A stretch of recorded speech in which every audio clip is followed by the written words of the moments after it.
Hello everyone, इस video में हम लोग एक क्वेश्चन डिस्कस करेंगे फिजिक्स का जो कि क्लास 12th एनसीईआरटी से है। एग्जाम्पल 1.3 क्वेश्चन है how much positive and negative charge is there in a cup of water. मतलब एक कप पानी में कितना चार्ज है, पॉजिटिव या नेगेटिव। क्यों ऐसी बात कही गई है? क्योंकि एक कप जो वाटर है तो वाटर तो ऑन द होल न्यूट्रल होगा। न्यूट्रल का मतलब जितना पॉजिटिव चार्ज है उतना नेगेटिव चार्ज है। नेट चार्ज जीरो है बट जितना पॉजिटिव है उतना नेगेटिव है। तो कितना पॉजिटिव है या कितना नेगेटिव है, मैग्नीट्यूड में दोनों सेम होगा, वो कितना है उसको निकालने की जरूरत है। ठीक है, अप्रॉक्सीमेटली मान लेते हैं, टिपिकली जो होता है एक कप ऑफ वाटर में मान लेते हैं, जो कि एनसीईआरटी में माना है कि 250 ग्राम ऑफ वाटर। कितना ग्राम्स? 250 grams of water.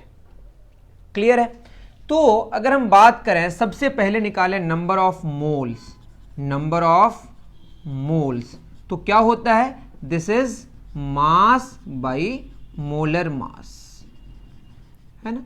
तो मास कितना गिवन है? गिवन तो था नहीं, एक कप पानी की बात करी गई है, तो हमने मान लिया अप्रॉक्सीमेटली कि 250 ग्राम पानी एक कप पानी में है। आई एम सॉरी, 250 ग्राम पानी है एक कप में, है ना। तो 250 ग्राम्स, है ना। और मोलर मास, तो अगर हम H2O की बात करें,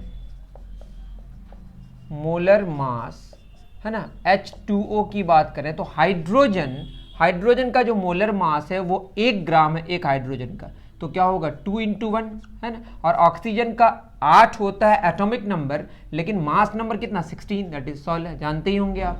तो ये हो गया 2 + 16 दैट इज 18 ग्राम्स। तो मोलर मास कितना ग्राम्स हुआ? 18 ग्राम्स। ओके, 250/18।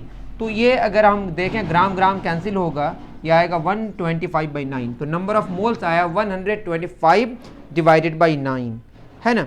अगर हम नंबर ऑफ मॉलिक्यूल्स निकालें, नंबर ऑफ मॉलिक्यूल्स, ये क्या होता है? नंबर ऑफ मोल्स 125/9 आया। तो एक मोल में 6 पॉइंट, यहां पे हम बात करें एक मोल में 6.02 अप्रॉक्सीमेटली, और भी आगे जाता है, इंटू 10⁻23 मॉलिक्यूल्स होता है। तो हमारे पास कितना? 125/9 मोल्स है। तो इसके लिए होगा 6.02 इंटू 10⁻23 इंटू 125/9। तो नंबर ऑफ मॉलिक्यूल्स हो गया हमारा 125 इंटू 6.02। ये तो सॉल्व हम यहाँ पे नहीं किए हैं, यहाँ पे 125 इंटू 6.02 डिवाइडेड बाई 9 इंटू 10⁻23। ये आया नंबर ऑफ मॉलिक्यूल्स। लेकिन यहाँ बात ख़त्म नहीं होती है। अब अगर नंबर ऑफ इलेक्ट्रॉन्स निकालें तो हमें पता है एटॉमिक नंबर की अगर बात करें, है ना, एटॉमिक नंबर से अगर हम निकालें, मतलब हम नंबर ऑफ क्या निकालने जा रहे हैं? नंबर ऑफ इलेक्ट्रॉन्स किसके बराबर होता है? नंबर ऑफ प्रोटॉन्स के, है ना।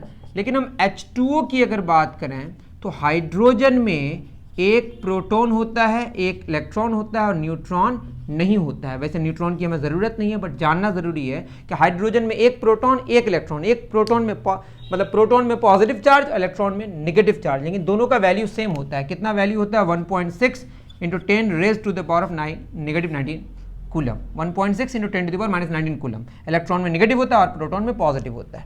तो हाइड्रोजन में एक प्रोटॉन है एक इलेक्ट्रॉन है, तो दो हाइड्रोजन में 2 × 1 हो जाएगा। क्लियर है? ठीक है। उसके बाद देखिए हाइड्रोजन का एटॉमिक नंबर भी 1 है और मास नंबर भी 1 है। क्यों? क्योंकि हाइड्रोजन में न्यूट्रॉन नहीं है। ठीक है, जानते होंगे आप। ऑक्सीजन का एटॉमिक नंबर कितना होता है? 8। तो 8 प्रोटॉन्स होगा और 8 इलेक्ट्रॉन्स होगा और 8 न्यूट्रॉन्स भी होगा। मैं इसकी बात अभी नहीं कर रहा हूं, मैं अभी प्रोटॉन्स और इलेक्ट्रॉन्स की बात कर रहा हूं, क्योंकि प्रोटॉन में पॉजिटिव चार्ज होता है, इलेक्ट्रॉन में नेगेटिव चार्ज होता है। नेट चार्ज पूरे मॉलिक्यूल का 0 होता है। क्यों? क्योंकि जितने प्रोटॉन्स उतने ही इलेक्ट्रॉन्स। तो 2 × 1 प्लस कितना हो जाएगा? 8। तो 2 + 8 कितना आ गया? 10। तो 10 नंबर ऑफ इलेक्ट्रॉन्स है या 10 नंबर ऑफ प्रोटॉन्स है। इलेक्ट्रॉन से नेगेटिव चार्ज आएगा और प्रोटॉन से पॉजिटिव चार्ज आएगा। नेट चार्ज पूरे मॉलिक्यूल का, पूरे कप ऑफ वाटर का कितना होगा, 0। एक मॉलिक्यूल का भी 0 होगा, जितने प्रोटॉन्स उतने ही इलेक्ट्रॉन्स। क्लियर है? तो इलेक्ट्रॉन्स के रिस्पेक्ट में नेगेटिव चार्ज आएगा, प्रोटॉन्स के रिस्पेक्ट में पॉजिटिव चार्ज आएगा, है ना। तो जो चार्ज आएगा, Q स्टैंड्स फॉर चार्ज, वो दोनों हो सकता है, प्लस में भी और माइनस में भी, है ना। प्रोटॉन्स के लिए पॉजिटिव आएगा, इलेक्ट्रॉन्स के लिए नेगेटिव। ऑन द होल क्या आएगा, नेगेटिव। मैं भी लिखता हूँ, है ना, इलेक्ट्रॉन के लिए चार्ज ऑन इलेक्ट्रॉन, है ना। तो क्या हो जाएगा, नंबर ऑफ इलेक्ट्रॉन्स कितना है हमारा, एक के लिए 10, लेकिन यहाँ पे नंबर ऑफ मॉलिक्यूल एक, ये जो 10 आप देख रहे हैं पूरा मैं लिख दे रहा हूँ, है ना, ये 10 क्या है, एक मॉलिक्यूल में, एक मॉलिक्यूल ऑफ वाटर में 10 इलेक्ट्रॉन्स हैं और 10 क्या हैं, प्रोटॉन्स हैं।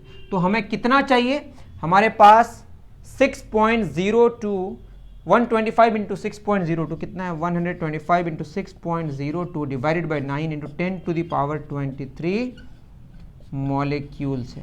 तो इसमें कितने सारे होंगे, 10 से गुना हो जाएगा, 10 प्रोटॉन्स होंगे, 10 इलेक्ट्रॉन्स होंगे। मैं बस इलेक्ट्रॉन्स लूँ अगर, तो 125 by into 6.02 by 9 into extra क्या होगा हमारा 10 टू द पावर 23 तो है ही, इंटू 10 भी हो जाएगा। तो ये हुआ हमारा नंबर ऑफ इलेक्ट्रॉन्स या नंबर ऑफ प्रोटॉन्स। कितना आया, 100। तो नंबर ऑफ इलेक्ट्रॉन्स, ये नंबर ऑफ इलेक्ट्रॉन्स किसमें, इन 1 मॉलिक्यूल ऑफ वाटर। तो नंबर ऑफ इलेक्ट्रॉन्स या नंबर ऑफ प्रोटॉन्स आया कितना, 125 into 6.02 by 9 into 10 to the power 23 और 1 कितना हो जाएगा हमारा 24। कितना हो जाएगा 24, है ना। ये नंबर ऑफ इलेक्ट्रॉन्स हुए, लेकिन चार्ज नहीं, इतने सारे नंबर ऑफ इलेक्ट्रॉन्स हैं, एक पर 24 जीरो, अब गिनते गिनते हालत खराब हो जाएगी, इतने सारे इलेक्ट्रॉन्स हैं। लेकिन हमें निकालना क्या है, चार्ज। क्या निकालना है बच्चों, चार्ज।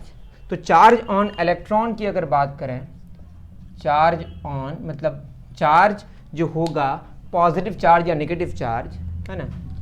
तो पॉजिटिव चार्ज कितना होगा, पॉजिटिव चार्ज हो जाएगा जितना इलेक्ट्रॉन्स है या जितना प्रोटॉन्स है उसको ई से गुना कर देंगे, है ना। वो कितना हो जाएगा 125 into 6.02 by 9 into 10 to the power 24। एक इलेक्ट्रॉन में कितना चार्ज होता है 1.6 into 10 to the power -19 coulomb एक इलेक्ट्रॉन में। या एक प्रोटॉन की बात करें, इसमें नेगेटिव चार्ज होगा, इसमें क्या होगा पॉजिटिव चार्ज, दोनों में वैल्यू सेम होता है। तो पॉजिटिव चार्ज का वैल्यू क्या होगा, इतना से तो मल्टीप्लाई करना पड़ेगा ना, एक प्रोटॉन में इतना चार्ज है तो इतने सारे प्रोटॉन्स हैं, यही नंबर ऑफ इलेक्ट्रॉन्स है, यही नंबर ऑफ प्रोटॉन्स हैं। तो हमें क्या करना पड़ेगा, इसको मल्टीप्लाई कर देना पड़ेगा 1.6 into 10 raised to the power of -19। ये कूलम चार्ज आया पॉजिटिव, और इतना ही नेगेटिव होगा। पहले इसको निकाल लेते हैं। तो पॉजिटिव चार्ज जो आया है ना, तो आया इतना, कितना आ गया 125 इंटू 6.02 इंटू 9 इंटू 1.6। इसको मल्टीप्लाई करेंगे अगर, ये पूरा रिजल्ट जो आएगा ये आएगा हमारा 133.78। आप कैलकुलेटर से करके देख सकते हैं। Into 10 to the power 24 minus 19 क्या हो जाएगा 5, इतना कूलम। तो ये हो जाएगा 1.3378। हम पीछे जा रहे हैं तो ये हो जाएगा 5 की जगह 7 कूलम, बहुत ज़्यादा चार्ज है। तो approximately up to 2 decimal digit अगर लें, पॉइंट के बाद 2 डिजिट्स लें, 7 हटा के क्या हो जाएगा 4, 1.34 into 10 raised to the power of 7 coulomb. ये जो आंसर हुआ यही पॉजिटिव चार्ज होगा और यही क्या होगा नेगेटिव चार्ज होगा, है ना। इतना ही पॉजिटिव चार्ज होगा और इतना ही नेगेटिव चार्ज होगा। कितना 1.34 इंटू आंसर होगा हमारा 1.34 10 to the power 7 coulomb positive, और नेगेटिव कितना 1.34 into 10 to the power 7 coulomb. Net charge कितना हो गया 0। बात समझ आ रही है। तो 250 ग्राम्स पानी में या 1 कप पानी में इतने सारे इलेक्ट्रॉन्स है, कितने सारे 125 इंटू 6.02 बाई 9, है ना, into 10 raised to the power of 24। लेकिन चार्ज कितना है, नेट चार्ज 0 है, बट पॉजिटिव चार्ज जितना है उतना ही नेगेटिव चार्ज है। पॉजिटिव चार्ज कितना आया 1.34 into 10 raised to the power of 7 coulomb, और नेगेटिव चार्ज कितना है, नेगेटिव 1.34 इंटू 10 7 कूलम। बात समझ आ रही है, दोनों का वैल्यू सेम है बट एक दूसरे के अपोजिट है, जिससे नेट चार्ज कितना है 0। आई थिंक आपको बात समझ आई होगी। मिलते हैं फिर नेक्स्ट वीडियो में। Thank you very much.